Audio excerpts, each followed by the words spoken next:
Bienvenidos a una emisión más de su programa Bioorgánica Radio, un programa que se preocupa por el medio ambiente, la alimentación, comercio local, agricultura orgánica y la salud en general. Quédate con nosotros porque ya comenzamos.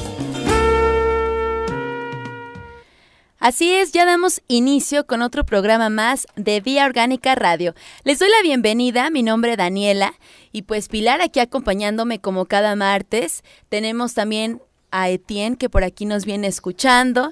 Tenemos a la invitada, ella es la bióloga Landy Carolina Orozco, ella viene de la Unidad de las Ciencias del Charco del Ingenio. Les doy la bienvenida a todos ustedes a un programa más de Bioorgánica Radio. Les mando un saludo muy especial a todos los que nos están escuchando como cada martes, porque sabemos que por ahí nos escuchan, pero no se animan en llamarnos, así que les queremos decir que nos pueden llamar el día de hoy y pues vamos a tener un tema muy interesante como cada martes y sobre todo muy importante porque muchas veces creemos que no es importante, que no tiene nada que ver con nosotros este tipo de temas, pero pues bueno, vamos a hablar sobre las aves migratorias y su importancia en el medio ambiente. Y pues hoy, martes 13, muy macabro, pero pues martes 13 de mayo. De buena suerte. De buena suerte. Y pues, como les mencioné, el día de hoy viene la invitada bióloga Landy Carolina. Ella viene del Charco del Ingenio, como todos saben, que tenemos aquí en San Miguel de Allende, esa reserva hermosísima y que pues bueno, todos la conocemos, los sanmiguelenses sabemos dónde está y que pues es muy importante que la estemos visitando. Y el día de hoy nos van a platicar sobre este tema, sobre las aves migratorias, que pues ¿qué tiene que ver con nosotros? Van a decir muchos, ay, pues yo qué, que no sé qué, pues bueno. El día de hoy, la bióloga nos viene a platicar, ahorita si vieron cómo nos tenía fuera del aire, platicándonos poquitas cosas del tipo de aves que tenemos en San Miguel y cosas así que son muy interesantes y que obviamente se relacionan con nuestro medio ambiente, como hemos mencionado, en varios programas, pues sobre la importancia de mantener y de conservar nuestra cultura orgánica como es. Nuestro medio ambiente, mantenerlo como es todo relacionado, el círculo de vida, ¿no? Que tienen que ver la tierra con las plantas, el aire, el agua, el ser humano, todo, ¿no? Entonces, y pues también les queremos decir que el día de hoy, por parte de Cinemex, tenemos 7 boletos gratis para ver la película de César Chávez. Así que ya saben, quien quiere ir al cine, llámenos al 15-200-0009 y pues también queremos invitarlos a todos los diseñadores por ahí, locales, independientes y productores sustentables para ser parte del 4º Bazar de Arte y Diseño Alternativo de San Miguel. Este sábado 26 y domingo 27 de julio de 10 de la mañana a 6 de la tarde en la Ancha de San Antonio. Y pues bueno, usted puede mandar su propuesta al bazar.alternativo.sanmiguel@hotmail.com con la siguiente información. Usted tiene que decir su nombre de la marca o más o menos qué nombre le ha puesto a su producto, ya sea puede ser bolsas, zapatos, lo que usted haya creado, lo que sea. Puede hablarnos sobre el nombre del responsable, bueno, más bien usted tiene que poner su nombre y al menos 3 fotografías. Recibimos sus propuestas, como les mencioné, de ropa, calzado, accesorios, joyería, decoración, gastronomía, gourmet y más. Ya saben, usted puede llamar a Jade Arroyo, su teléfono es el 415-113-9938. Ahorita vuelvo a dar los números para dar inicio a este programa sobre las aves migratorias y su importancia en el medio ambiente. Pilar, buenas tardes. Pues buenas tardes a todos, todas, qué bueno que nos están escuchando otra vez en la radio. Gracias, Etienne, por acompañarnos. Landy, bienvenida al programa. Gracias por invitarme. Sí, un gustazo. Y como dice Dani, estábamos afuera del aire y súper contentos, con muchas inquietudes, ¿no? Muchas preguntas de, ¿es cierto que las aves hacen tal cosa? ¿No? Sí. Y pues así de contentos queremos empezar con el tema. Y el tema que les platicaremos hoy, como bien decía Daniela, es las aves migratorias y el medio ambiente. ¿Qué tiene que ver? Y entonces, Landy, a lo mejor lo primero que yo quisiera preguntarte es, ¿por qué las aves migran? Bueno, las aves migran por muchas razones. La principal es la falta de alimento. Las zonas donde viven estas aves que suelen migrar son zonas que están muy cercanas a los círculos polares. Entonces, bueno, nosotros sabemos que durante el invierno o en ciertas épocas del año, pues las condiciones de estos lugares cambian. Entonces hace demasiado frío, los días se vuelven más cortos y las noches más largas y por lo tanto, bueno, los alimentos empiezan a escasear. En muchos de estos lugares, pues obviamente también cae nieve y las temperaturas, bueno, bajan muchísimo, ¿no? A muchísimos grados bajo cero. Entonces, bueno, muchas de estas aves se alimentan de insectos, sobre todo. Entonces, durante el frío, pues los insectos se mueren, o se ocultan. Y entonces estas aves pues se quedan sin comida y tienen que buscar la manera de conseguirla, ¿no? Y una de ellas pues es migrando. Ajá. Otras de las aves que migran también son las aves nectarívoras, como los colibríes. Ajá. Los colibríes al igual, ¿no? O sea, las plantas también durante el invierno, los crudos inviernos del norte o de muy al extremo sur, pues también las plantas suelen entrar en un estado de dormencia y ya no encuentran su alimento, entonces también tienen que moverse. Entonces digamos que como los humanos, ajá, pues las aves también se mueven para encontrar lo que necesitan para sobrevivir. Muy bien. ¿Y por qué todas las aves migran, Landy, o solo algunas lo hacen? No, solamente algunas. De hecho, la mayoría de las que viven cerca de los círculos polares, ¿no? Ajá. Las que permanecen todo el año en un solo lugar son aquellas aves que están más cerca del Ecuador, okay, en países mucho más tropicales o subtropicales o templados inclusive, ¿no? Que tienen alimento todo el año, están tranquilas y no se tienen que mover a ningún lugar. Exactamente. Ok. ¿Y qué relación, no? Porque tú nos quieres hablar como de la importancia que tienen estas aves migratorias con el medio ambiente. ¿Qué relación hay? Bueno, hay muchísima, ¿no? Tan solo hablar precisamente de que se alimentan de insectos, muchas de ellas, ajá, pues ayudan a controlar muchas plagas, ¿no? Uh-huh. Algunos grupos de aves pueden alimentarse de ciertos grupos también de insectos, uh-huh, pueden ser moscas, pueden ser mosquitos, pueden ser chapulines, langostas, etcétera, ¿no? Entonces imagínense si no existieran estas aves, ¿no? Que se alimentan de estos bichitos. Al igual también muchos de estos insectos también se mueven, como las mariposas, ¿no? Uh-huh. Pero no solamente las mariposas migran, sino también las langostas u otros animales que podemos considerar una plaga, ¿no? Entonces digamos que también las aves las vienen siguiendo. Uh-huh. Entonces si ellas no vinieran, pues entonces imagínense, ¿no? Aquí nos llenaríamos de insectos que podrían ser dañinos no solo para los cultivos, sino también para la misma gente, ¿no? Transmisores de enfermedades, etcétera. Uh-huh.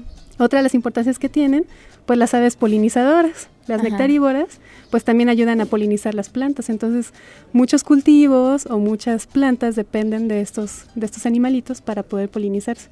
Incluso hay plantas que solamente son especialistas, ¿no? O sea, hay plantas que florecen en una época del año, ajá, en el invierno sobre todo, esperando, ¿no? A estas aves que regresen en sus viajes cada wow, año para alimentarlas. Entonces hay una relación súper estrecha, ¿no? Uh-huh. Incluso en la actualidad se habla de que muchas poblaciones, no solamente de aves, sino de plantas, están comenzando a declinar por cuestión del cambio climático, ¿no? Uh-huh. El cambio climático provoca también que muchas plantas florezcan mucho antes o mucho después de las fechas, digamos, a las que estaban antes acostumbradas, ¿no? Y las aves también a veces ya no migran al mismo tiempo, migran antes o migran después, o algunas ya de plano ya no migran, ¿no? Ya hay algunos registros de aves que ya casi se quedan en el mismo lugar, precisamente porque la temperatura y las condiciones ya no están cambiando, ¿no? Está más calientito, entonces deciden quedarse, sí, y las plantas florecen sin su polinizador. Uh-huh. Entonces, ¿qué pasa cuando no se polinizan? Pues no dan semilla, uh-huh, y por lo tanto no se reproducen.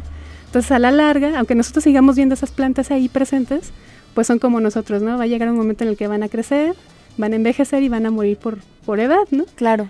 Y entonces, bueno, si no dejaron descendencia, pues no va a haber nadie que la sustituya, ¿no? Sí, van a empezar a desaparecer flores exacto, importantes. Plantas muy importantes. Sí. ¿Y las aves se pueden desarrollar en ese lugar que se quedan o también les faltaría alimento en esos lugares donde se quedan ahora? Muchas veces sí encuentran el alimento, precisamente ajá, porque las condiciones ambientales pues siguen siendo más cálidas o pues sí, más templadas, uh-huh, y entonces, bueno, pues las plantas que están en ese lugar siguen dando flores o los insectos siguen estando presentes. Ajá. Entonces, eso es lo que nos mueve, ¿no? Todas las relaciones ecológicas que puede haber en lugares más alejados y que dependen de especies migratorias. Sí, eso es súper interesante porque justo lo que hemos estado platicando, ¿no? En muchos programas a los que nos han escuchado es como la importancia de guardar nuestras semillas criollas, ¿no? La relación del medio ambiente, las semillas, los químicos. Y hablaba Azucena en alguno de los programas, nuestra responsable del rancho, de la importancia, ¿no? De los animales que también dependen de estas plantas. No hay que ser tan egoístas y pensar que solo somos nosotros. Exacto.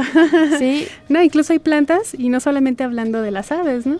Por ejemplo, los agaves, que son plantas súper útiles en nuestro país. México es un centro de origen de cactáceas, ¿no? Y los agaves también son originarios de nuestro país.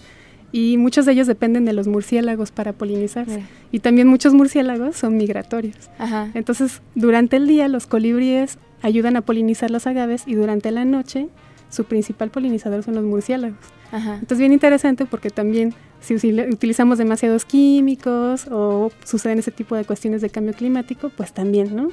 Imagínense una planta tan importante para nuestro país, ¿no? Sí. Los agaves, de donde sacamos el tequila, los mezcales, el pulque, el aguamiel, y bueno, todas esas bebidas de los dioses, ¿no? Tan conocidas. Sí, sí, como decisiones que tomamos afectan a todos, ¿no? Y Exacto. Eso es súper importante en nuestro planeta, ¿no? Exacto, todos estamos conectados. Sí, ¿y a qué problemas se enfrentan las aves, Landy? O sea, cuando vienen, ¿es fácil este camino? ¿Qué problemas hay en lo que vienen al lugar a donde van a encontrar su comida? No es absolutamente nada fácil. En primer lugar, bueno, muchas aves necesitan, antes de viajar, bueno, nosotros sabemos, ellas no cargan con maletas, ni ropa, ni cosas por el estilo como nosotros cuando viajamos, ¿no? Tampoco traen dinero. Entonces, bueno, ellas dependen de lo que exista en los lugares a donde llegan, ¿no? Número 1, bueno, ellas tienen que ponerse bien gorditas antes de empezar a viajar. O sea, deben alimentarse muchísimo para tener sus reservas de grasa, de azúcar, etcétera, en su cuerpo, que es lo que les va a ayudar a trasladarse de un lugar a otro. Cuando llegan a esos lugares a descansar a lo largo de su migración, porque no es que se la pasen volando todo el tiempo, ¿no? Sino que van deteniéndose. Entonces, en estos lugares donde se van deteniendo, pues debe haber alimento disponible. Entonces, una de las primeras causas de pérdida de biodiversidad en general es la pérdida de hábitat. Entonces, ¿qué pasa? Bueno, nosotros construimos ciudades cada vez más grandes, y bueno, cuando construimos un edificio, un fraccionamiento o algo así, pues no vamos a dejar la vegetación, ¿verdad? Entonces, lo primero que se hace es que quitan todas las plantas del lugar. Dejan todo pelón y bueno, ya después vienen las máquinas y empieza la construcción, ¿no? Entonces, ahí estamos perdiendo ecosistemas, ¿no? ¿Qué otra causa puede haber? Bueno, la contaminación. Nosotros vemos cuando hay un derrame de petróleo o cuando se utilizan demasiados químicos en un campo de cultivo, etcétera. Bueno, pues eso también las aves pueden llegar o a comerse ese tipo de cosas y envenenarse. Envenenarse, sí. O bueno, en el mar cuando existen estos derrames de petróleo, pues lo hemos visto en muchas imágenes, ¿no? Se llenan también sus plumas de petróleo, no pueden volar y mueren ahogadas. La cacería furtiva o la cacería simplemente por gusto, lo vemos también en muchos lugares. Los niños que luego andan con sus resorteras o la gente que sale con sus escopetas nomás a tirarle a lo primero que pase por el puro gusto, ¿no? De decir que tienen una puntería muy buena. Sí. Entonces, que eso ha pasado, ¿no? De hecho, hay varias especies, hay varios ejemplos de aves que se han extinto por la cacería. Por ese tipo de cuestiones. No cacería, simplemente el tiro al blanco. Ajá. Y un ejemplo muy clásico es el ¿cómo se llama? El carpintero imperial. Pero bueno, eso sería tema de otro costal. Ajá. Otra problemática a la que se enfrentan cuando viajan, pues es también, ¿no? Los gatos. Los gatos son otro problema impresionante. Actualmente existen estudios muy profundos del impacto que tienen los gatos domésticos sobre la biodiversidad de aves, no solo residentes, sino las migratorias, ¿no? Y un gato por mejor alimentado que esté, tiene un instinto. Sí. Entonces se les han puesto, por ejemplo, en Estados Unidos han hecho estos estudios de ponerles cámaras estas chiquititas en los collares a los gatos. Y han descubierto que gatos súper bien alimentados, consentidos, que no tienen problemas, digamos, de hambre, les gusta en una noche pueden cazar muchos animales, ¿no? Ratones, bueno, no se diga lagartijas y no se diga aves, ¿no? Sí. Entonces, en estas cámaras han captado, pues, cuántas aves puede matar un gato en un día, o en una semana, o en cierto tiempo, ¿no? Y bueno, son números impresionantes, ¿no? Si se multiplica lo que hace un gato por todos los gatos más o menos que se tiene idea que existen en Estados Unidos, bueno, pues son cientos de millones de aves que mueren cada año en garras de gatos, ¿no? Wow. Entonces es muy difícil también esto porque, bueno, sabemos que habemos muchas personas, incluso a mí también, pues también me gustan los gatos, ¿no? Y muchas las tienen de mascotas. Y bueno, va a ser difícil decir, ay, no, pues, ¿cómo voy a tener a mi gato? A que haya gato encerrado en mi casa, ¿no? O sea, los gatos son libres, ellos deben de salir y bueno, si yo alimento bien a mi gato no va a pasar esto. Pero no, sí pasa, ¿no? Pasa. Entonces, bueno, se han estado discutiendo estrategias para tratar de controlar un poquito a los gatos domésticos y no se diga a los gatos, pues que anden asilvestrados, ¿no? Que la gente, igual que los perros, de repente ya no los quiere y va y los avienta al cerro, ¿no? O los avienta a la calle, donde sea, ¿no? Entonces, imagínense, si un gato bien alimentado se come un montón de pájaros en una semana, ahora imagínense uno que realmente tiene hambre, ¿no? Pues todavía más. Entonces, bueno, es otro de los grandes problemas a los que se enfrentan las aves migratorias. Ok, y estaba pensando ahorita que decías, en Estados Unidos se hizo el estudio, ¿no? Que los gatos están como mucho más adentro de sus casas y todo, y nosotros estamos acostumbrados a justamente dejar los gatitos libres, ¿no? Por donde sea, sí. Sí, entonces aquí se deben triplicar los números de aves, ¿no? Sí, no, o sea, no queremos ni saber, ¿no? Sí. Los que nos dedicamos un poquito a estas cuestiones de conservación, pues nos preocupa mucho. Sí. Y bueno, es muy difícil porque pues entramos otra vez a esta cuestión de la forma de pensar, ¿no? De los dueños de los gatos, que dicen, ¿cómo, no? O sea, yo no voy a dejar a mi gato encerrado, ¿no? Sí. Y menos lo voy a sacar a pasear con una correa, ¿no? Que era otra de las ideas que existían. ¿Era ¿no? una idea? Sí, o sea, bueno, pues como los perros, pues bueno, tú también sacas a tu gato a pasear, ¿no? Y es lo que pero la gente no puede ni concebir esa idea. No, nos reímos porque nos cuesta, seguro, claro. ¿no? Sí, porque estaba pensando en eso, ¿cómo controlas si tengo un gatito? ¿Qué hago para que no esté matando pájaros? Porque te los llevan además decía yo de trofeo, le decía a Dani, ¿no? Exacto. Amaneces y está abajo de tu cama el pajarito Exacto. muerto, perdón por decirlo, Landy, ¿no? Pero ¿qué podríamos hacer como con nuestros gatos? Bueno, ya existen algunos inventos, ahorita bueno, es como todo, cuando empieza algo pues suele ser un poco costoso, ¿no? Si se normaliza o se vuelve un poco más viral, como se le podría llamar ahora, empiezan a disminuir los costos, ¿no? Pero hay algunos inventos que han estado saliendo, que son por ejemplo estructuras que la gente puede colocar afuera de su casa, pegado, digamos, como a la pared. Ajá. Y entonces lo que hace es que es como una jaulita, ¿no? Es como un caminito de jaulita. Ah, ok. Entonces el gato puede salir por esa jaulita, moverse, salir al sol, respirar el aire puro o el aire contaminado de la ciudad, dependiendo de dónde vivamos. Y bueno, moverse libremente, ¿no? Sin sentirse que está encerrado. Y de esa forma, bueno, el gato no se puede salir propiamente del edificio, ¿no? Está por fuera, pero no está, digamos, rondando en el parque o subiéndose a los árboles, ¿no? Pero bueno, pues puede ser un poco costoso al principio, sobre todo si nomás tenemos un gatito y bueno, pues cómo vamos a poner toda esa estructura ahí para que se mueva, ¿no? Entonces, bueno, son cosas que se han estado ideando, pero bueno, este es un tema relativamente nuevo.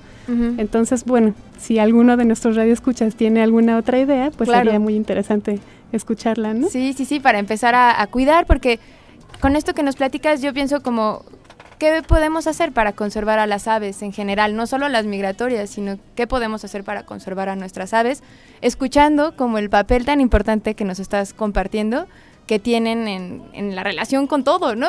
Con toda la vida, que no son las plantas, sino los insectos y todo. ¿Qué podemos hacer? Híjole, pues podemos hacer mucho, ¿no? De repente una persona que vive en la ciudad o que vive, no sé, en el centro, puede decir, bueno, ¿yo qué? Si yo no vivo en el campo, pues ¿qué puedo hacer, no? Bueno, van desde cosas muy sencillas como lo de los gatos que ya mencionábamos, desde ahí ya podemos empezar a ayudar un poco. Otra que se ha estado impulsando mucho es la cuestión de los jardines. Si tú tienes un espacio en tu casa que puedas crear un jardín, o en tu ventana incluso, ¿no? Puedes poner unas macetitas con plantas. Lo ideal es que tengas jardines con plantas nativas. ¿A qué me refiero con plantas nativas? Pues plantas que crezcan en el lugar donde tú vives, ¿no? ¿Por qué? Porque estas plantas, además de que están adaptadas al ecosistema, al clima y a todo pues del lugar, y que además no necesitan tantos cuidados como una planta exótica, no necesitas estarlas regando constantemente porque ellas están acostumbradas a sobrevivir al régimen de lluvias del sitio, ¿no? Y además sirven de alimento a estos animales, ¿no? A estas aves que están llegando también, ¿no? Entonces, por ejemplo, se habla de muchas plantas con flores que son muy atractivas, pues los colibríes llegan y se alimentan de ellas, ¿no? Y además imagínense qué bonito estar en tu casa, en tu ventana y que llegue un colibrí, ¿no? Y además tienes flores y tienes colibríes que llegan. Otras plantas, por ejemplo, algunos pastos o algunas otras plantas pueden dar semillas de las que se alimentan muchas otras aves, ¿no? Gorriones, picogruesos, cosas como bien interesantes, ¿no? Semilleros, que son unas aves así pequeñitas, que son también muy atractivas, muy bonitas. Y bueno, no se diga, también estas plantas van a atraer a un cierto número de insectos y bueno, pues también las aves insectívoras pueden llegar y alimentarse de ellos, ¿no? Entonces, una persona que está en la ciudad puede hacer este tipo de acciones, desde su casa, ¿no? Muchas personas también dicen, bueno, ¿y qué pasa con los comederos de colibríes? Sí. Los comederos de colibríes son una buena opción también, si de plano no podemos mantener una plantita en nuestra ventana o en alguna parte de nuestra casa, pero la recomendación siempre es utilizarlos lo menos posible y no utilizar ningún tipo de colorante. Okay. Los colorantes que luego se les ponen a los bebederos de colibrí es el típico color rojo, Ajá. que no lo quieren vender como que es el que atrae al colibrí, en realidad no lo atrae. Le provoca cáncer. Estos colorantes, acuérdense que las colibríes en su medio silvestre nunca van a tomar un colorante, ¿no? Entonces lo que los atrae es el color de la flor, el bebedero, ¿no? Entonces si el bebedero tiene unas florecitas de color moradito o rojo, que son los colores que más atraen a los colibríes, es lo que va a hacer que él llegue, ¿no? No necesita que el agua sea de un color particular. Y bueno, es una mezcla de azúcar y agua, simple, ¿no? ¿La podemos hacer nosotros? Sí. Y la recomendación también es, bueno, si tenemos bebederos, pues hay que estarlos limpiando constantemente, ¿no? Cada tercer día hay que quitarlo, el agua que no se hayan bebido los colibríes hay que tirarla, lavarlo muy bien, enjuagarlo, y incluso si lo podemos servir un poquito para esterilizarlo, mejor, ¿no? Porque, bueno, sabemos que el agua con azúcar se fermenta. Sí. Entonces no queremos que el colibrí ande por ahí todo borrachino. Ajá. Eso es que dijiste del colorante, fíjate que se me hace súper importante como lo que hemos estado hablando, ¿no? Perdón que recurra a programas pasados, pero hemos hablado de cosas que los humanos de repente nos comemos tan naturalmente, ¿no? Con colorantes, igual con los pájaros, ¿no? Exacto. No colores artificiales, eso nos causa daño. Lo que tú decías, nuestro cuerpo no está acostumbrado, el cuerpo de las aves no está acostumbrado a manejar esos colores, ¿no? Exacto. Entonces mejor el color de la flor, ¿no? Exacto. Muy bien. Entonces los bebederos, a sembrar nuestro jardín, controlar a nuestros gatos. ¿Hay algo más que podemos hacer, Landy? Bueno, ya si nos involucramos un poquito más ya en cuestiones más elevadas, bueno, lo primero que también podemos nosotros hacer para ayudar es conocer un poquito más, ¿no? Aprender. Yo creo que, bueno, una frase muy sonada en biología de la conservación y que todos los que nos dedicamos a esto siempre repetimos, es que nadie cuida lo que no conoce, ¿no? Sí. Entonces, si tú no conoces lo que te rodea, pues no te va a importar, ¿no? Porque ni siquiera sabes lo que tienes. Entonces, pues empezar a interesarse un poquito, ¿no? Hay muchos libros, hay muchas publicaciones, hay muchas oportunidades para conocer lo que nos rodea, ¿no? El internet, que es una herramienta maravillosa. Sí. De repente los chavitos que nomás se la pasen en el Facebook y en las redes sociales, pues bueno, hay más cosas que ver, ¿no? Sí. La red es tan grande que podemos poner cualquier palabra en un buscador y nos van a salir cientos de páginas, ¿no? Sí. Entonces, cualquier tema que estén interesados, no solo aves, plantas, lo que sea, pues pueden encontrar mucha información en la red o acercarse a grupos, ¿no? Por ejemplo, ya voy a hacer el anuncio. Muy bien. En el Charco del Ingenio, perfecto, sí. Pues constantemente tenemos los recorridos pues recorridos para conocimiento general, ¿no? De lo que es el ecosistema, y también hacemos recorridos de observación de aves. Entonces la gente ahí puede aprender un poquito más sobre esto, ¿no? Y bueno, son recorridos tanto en inglés como en español. Entonces, bueno, pues ahí es cuestión también de que se acerquen, pregunten. Por lo regular los recorridos en español los hacemos bajo cita, ¿no? Entonces si la gente hace una cita, llama por teléfono, forma un grupo de 3, 4, 5 personas o más, pues podemos hacerles un recorrido, ¿no? Okay. Y explicarles un poquito más sobre esto. Y bueno, ya otras cuestiones que podemos nosotros también hacer, pues es involucrarnos en proyectos de conservación, hacer donaciones, asistir a eventos, apoyar a las comunidades también que hacen este tipo de cuestiones. Muchas comunidades se dedican al ecoturismo, de observación de aves, entonces también es otra forma de apoyar a este tipo de proyectos. Y bueno, también ser un poquito como activistas, ¿no? De repente, ya decía yo que uno de los principales problemas es la pérdida del hábitat. Sí. Entonces, si nosotros estamos viendo que hay un proyecto de construcción que está afectando a un ecosistema que podemos considerar importante, humedales, bosques, matorral, que es lo que nos rodea aquí en San Miguel, pues tratar de investigar un poquito, ¿no? De qué se trata, si tiene los permisos correspondientes y bueno, cuáles son sus planes de restauración o de protección del ecosistema, ¿no? Sí. Yo no estamos en contra, digamos, de lo que se le conoce normalmente como el desarrollo, que bueno, es relativo el concepto. Sí. Pero bueno, hay un desarrollo que es ordenado, ¿no? Sí. Entonces hay formas de construir, hay formas de hacer nuevos asentamientos, hay formas de abrir nuevos espacios, respetando. Respetando, ¿no? Sí, un desarrollo respetuoso, ¿no? Exactamente, exactamente. Creando corredores de flora para que la fauna también se mueva por ahí, etcétera, ¿no? Los jardines, todo eso es muy importante. Wow, pues ya nos dejaste muchas tareas, ¿no? Entonces, a sembrar jardines, ¿no? A poner nuestras macetitas, a poner flores, también a cuidar a nuestros gatos, ¿no? A cuidar cómo los podemos controlar para que no estén también... parece una tarea difícil, pero a ver, no pensar ideas, ¿no? De cómo controlar a nuestros gatos. Digo, el mexicano es muy creativo, sí, ¿no? exacto. O sea, se nos van a ocurrir. Y si se les ocurren más que nos digan, ¿no? Sí, claro. Y como bien dijiste, me encantó cómo informarnos, ¿no? Acostumbrarnos a cuestionarnos qué está pasando alrededor, ¿no? De todo. Así como de las aves es solo abrir los ojos y voltear a ver, llega este pájaro rojo siempre a tal hora a mi jardín, ¿por qué será?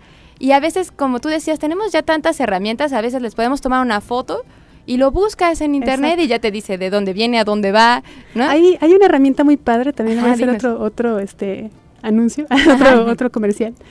Bueno, la Autoridad Nacional en cuestiones de biodiversidad es la CONABIO, que es la Comisión Nacional para el Conocimiento y Uso de la Biodiversidad, ¿no? Es, digamos, como una parte de lo que es la Semarnat.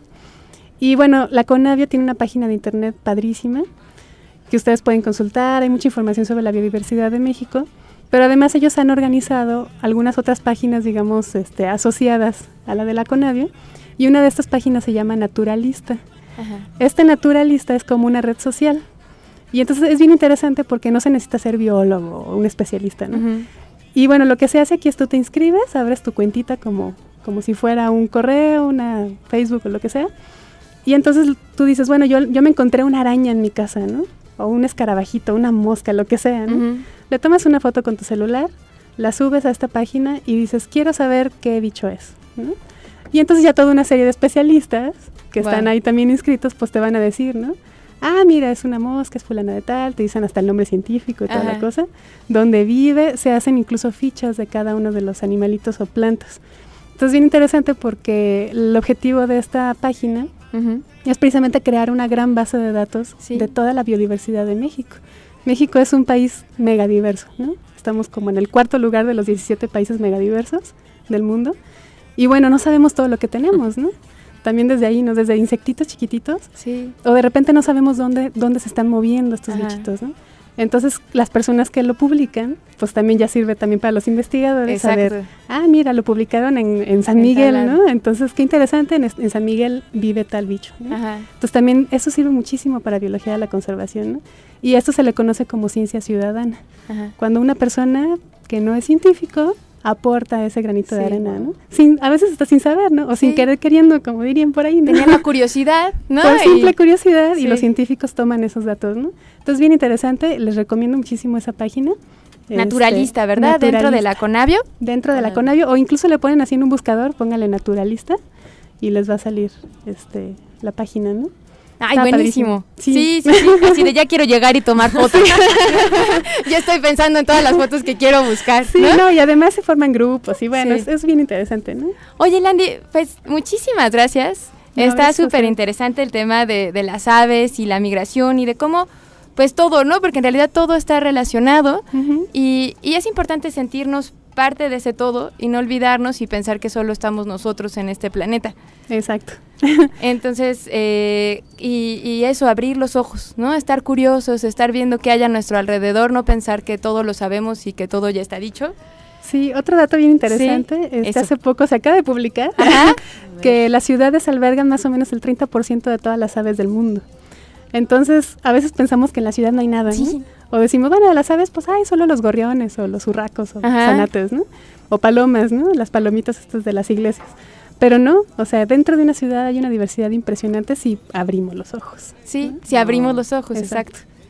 Landy, muchísimas gracias. Gracias a ustedes. Y quiero invitarlos a todos y todas a que vayan este jueves al taller con Landy en Vía Orgánica. Vamos a seguir hablando de este tema. El taller suena buenísimo, nos va a enseñar a observar aves para que también empecemos a informarnos, como bien dijo ella. La entrada es gratis, además. Entonces aprovechemos que Landy Orozco nos va a acompañar este jueves a las 4 de la tarde en Vía Orgánica. El taller se llama Aves Migratorias y Medio Ambiente y pues ahí los esperamos, ¿no? Muchas gracias, Landy. Gracias a ustedes. Muchísimas gracias. Y pues qué interesante, ¿no? Afortunadamente en San Miguel de Allende, déjeme decirle que pues tenemos a muchas señoras que se preocupan por, sí les gusta esto, ¿no? De tener sus plantitas afuera de sus casas, en las ventanas. Bueno, aquí en el centro también uno se puede dar cuenta, afortunadamente, pero igual muchas de ellas no sabían este beneficio que traía para las aves, ¿no? Y como lo hemos mencionado, como dice Pili, en otros programas, ¿no? La importancia que tiene toda esta relación, todo cómo va conjunto con todo y que pues todos necesitamos de todos, ¿no? Entonces, ¿qué mejor? Bueno, pues si ya en ese terreno ya construí mi casota, ya puse, pues dejo un pedacito para jardín, pongo unas macetitas para las aves. Desafortunadamente estamos en una época donde estamos tan estresados, donde estamos tan ocupados, y lo digo entre comillas, en otras cosas, que no nos damos ese tiempo de escuchar a la naturaleza, ¿no? De ese tiempo de voltear tantito y a ver, deja de hacer una pausa, o me distraigo, pero me duermo, ¿no? En lugar de como, a ver, vamos a tomarnos un tiempo, o descanso, pero me voy a ir a dormir, ¿no? En lugar de tomarnos el tiempo y de, a ver, voy a caminar un rato por el parque o por mi colonia, ¿no? A ver qué está pasando por el parque, ver qué las plantas, como dices. Mira, déjame decirte que yo soy una de ellas, de las que ve un insecto y lo pisan. O sea, nos da miedo, ¿no? Así como que dices, ay, no, ¿qué es eso? Y cuando no sabes, ¿no? Podemos ser parte de la ciencia ciudadana, ¿no? Es que de verdad, yo sí soy así, a mí sí me da mucho miedo, pero fíjate, ahorita que lo estoy escuchando es como digo, wow, o sea, es impresionante. Y yo tengo una amiga que siempre hace eso, cada que se encuentra, no pisa, cada que se encuentra algo así con su hija, una araña, un alacrán o algo, lo toman y lo llevan al cerro, cosas así, ¿no? Y le toman fotos y todo, hacen como un ritual, ¿no? O sea, así como, a ver, lo llevamos y lo dejamos libre y cosas así, ¿no? Y nosotros, ¿no? Como hasta el matamoscas y todo, ¿no? Y el Dani ventaneándose. No, es que hay que tomar conciencia, porque de verdad hay que beneficiarnos entre todos, y que es un tema para que estemos despiertos, ¿no? A la señora Carmen Cervantes, que nos está escuchando, le mando un saludo. Ella dice que le gusta mucho este programa y que ella pregunta sobre qué plantas atraen a las aves. También hay otra señora que nos llamó y que ella se llama María Arellano y que dice, ¿hay algún tipo de sanción a quien mate las aves? Esta señora ya se puso dura. Dice, ¿no? Bueno, de la primera pregunta, hay muchas plantas. Yo siempre recomiendo que utilicen las plantas nativas. De repente somos muy dados a que, la rosa, la bugambilia, no sé, plantas que no son ni siquiera originarias de México, ¿no? Uh-huh. Bueno, la bugambilia no estoy muy segura, creo que sí. Pero bueno, hay muchas plantas que no son originarias de México, ¿no? Pero aquí en San Miguel tenemos muchísimas plantas muy, muy bonitas que podemos incluso recolectar semilla del cerro, llevarla a nuestra casa, y si lo tenemos en una maceta cuidadita, pues se ve todavía más bonita, ¿no? Entonces, por lo regular, bueno, depende del tipo de ave que queramos atraer. Si queremos atraer principalmente colibríes, que es lo que a la mayoría de la gente le llama la atención, pues tenemos que buscar plantas que tengan flores de forma como de trompeta, que sean tubulares, uh-huh, un poquito alargaditas, de colores principalmente rojos y morados. Son los colores que más atraen a los colibríes. Podemos poner de otros colores, claro, ¿no? Y vamos a traer otro tipo de cosas, pero principalmente esos, ¿no? Ya tenemos que pensar en el tipo de ave que nos gustaría traer, es el tipo de planta que les va a llamar la atención. Ya decía yo también, por ejemplo, algunos pastos que den semillas o plantas que den semilla más o menos grandecita, nos va a traer a las aves que comen semillas. Y bueno, con respecto a la segunda pregunta, sí existen sanciones, pero todos sabemos que es bien difícil aplicar la ley, ¿no? O sea, leyes hay, y las leyes ambientales en México son muy buenas, o sea, hay que admitirlo, ¿no? Son muy buenas, pero desgraciadamente pues no las conocemos, volvemos al desconocimiento, ¿no? Y al no conocerlas pues no nos importan, ¿no? Y por lo tanto no hay quien las aplique. O las autoridades ambientales en México también son muy poquitas personas, ¿no? Por ejemplo, la Profepa, que es la Procuraduría Federal de Protección al Ambiente, que es, digamos, la encargada, la policía ambiental, vamos a ponerle así, ¿no? En Guanajuato solamente, bueno, en el dato que yo me quedé, era que eran como 4 personas para todo el estado. No. Entonces imagínense, 4 personas, pues no pueden, apenas llegan a un municipio cuando ya hay una emergencia ambiental en otro lado, ¿no? Y bueno, se concentran mucho en los lugares donde hay más emergencias ambientales, ¿no? León, Salamanca, Guanajuato, etcétera. Entonces, Yo creo que aquí la mejor forma es tener conciencia y, bueno, quienes ya tenemos un poquito de este conocimiento, transmitirlo, ¿no? Ajá. Más que regañar a la gente porque mató al pajarito. Como yo. O ese tipo de cosas. Porque ¿qué pasa cuando regañamos a alguien, no? Esa persona se cierra más. Claro. ¿No? Entonces, si nosotros llegamos y ¿cómo es posible que lo matase? Bueno, se hace todo un escándalo y la persona no le va a interesar lo que le tengamos que decir, ¿no? Entonces yo creo que la mejor forma es decir, bueno, pues ya ni modo, ¿no? Ya, mataste el pajarito, pero explicarle un poquito como la importancia, pero fíjate, por qué es importante, no, sí. Exactamente, no afectarlos a los niños que luego traen resortera, bueno, explicarles, ¿no? Claro. ¿Qué necesidad hay de matar ese pajarito si la persona se lo va a comer o no? Eso es muy importante, ¿no? De repente satanizamos demasiado a la cacería y la cacería tampoco es mala si se lleva a cabo de buena forma, ¿no? Porque recordemos el origen de la cacería, ¿no? Claro. La cacería era alimentarnos, ¿no? Entonces, si una persona va a matar un animal, pero se va a alimentar de él, yo creo que es totalmente válido, ¿no? Pero bueno, si nomás lo estamos matando porque sí, o por tener un trofeo, pues yo creo que ahí es donde no tiene mucho sentido, ¿no? Ahí es fomentar como el ego, el ego, el típico ego del humano superior al resto de los animales, ¿no? Entonces, sí hay sanciones, pero es difícil, digamos, aplicarlas por lo que acabo de mencionar. Entonces creo que todos podemos ser un poquito policías ambientales, pero amigables. Sí, exactamente. Muy bien. Y pues bueno, Etienne, que estaba tan callado, este programa lo ha inspirado a que nos cuente una leyenda del colibrí. Cuéntanos, Etienne. Bueno, muchas gracias. Un saludo a todos. Sí estaba escuchando todo lo que estaba diciendo Landy, no quería interrumpir. Y había dos cositas que me llegaron así a la cabeza. Una es que una vez en la clase de teatro con mi maestro José Luis Mendoza, vi que en su casa tenía una jaula chiquita con semillas, con agua, pero no tenía ninguna ave allí. Y le pregunté por qué. Y dice, no, pues es que esto nada más es una jaula abierta para que las aves que vienen de paseo, las aves migratorias, vengan, se alimenten aquí, tomen agua y después se vayan si quieren y todo, ¿no? Y eso se me hizo muy padre, no tener a una ave enjaulada porque tienen que ser libres para volar. Sí.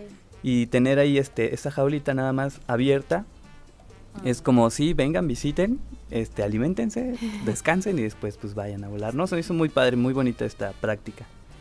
Y otra cosa que mencionaba el colibrí, me acordé de una leyenda que escuché alguna vez, que era un dios azteca que tuvo una hija. Esta hija a veces se transformaba en humano para visitar la tierra, a escondidas de su padre, y se enamoró de un guerrero azteca. Cuando el dios los descubrió, pues se molestó y muy celoso les lanzó un hechizo. Entonces convirtió al hombre, al guerrero azteca, en un colibrí. Ajá. Y a su hija en una flor.